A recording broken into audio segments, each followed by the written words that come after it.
की हे आपल्याला आरक्षण मिळू शकतं.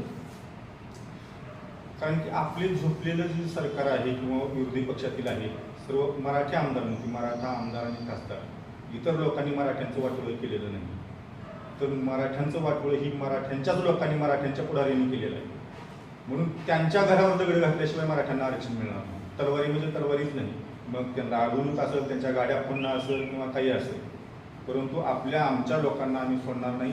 आजपर्यंत बरेच मराठ्यांची मुख्यमंत्री झाली, त्यांनीच खरं वाटोळी केलेलं आहे. एक हाती सत्ता होत्या, का आरक्षण मराठ्यांसाठी दिलं नाही, का जातीमध्ये भांडणं लावली? कारण की आजपर्यंत या महाराष्ट्रामध्ये कधीही जातीवाद झाला नाही. आज गाव स्तरावर, तालुका स्तरावर, जिल्हा स्तरावर आपण पाहिलं असेल तर जातीय भीती निर्माण झालेली आहे. एका बाजूला मराठा समाज आहे, दुसऱ्या बाजूला सर्व समाज विरोधात चाललेला आहे. म्हणजे जातीमध्ये भांडणं लावण्याचं पाप कोण केलेलं आहे? तरी मराठ्यांच्या पुढाऱ्यांनी केलेलं आहे. भुजबळ साहेब सुद्धा आपल्याला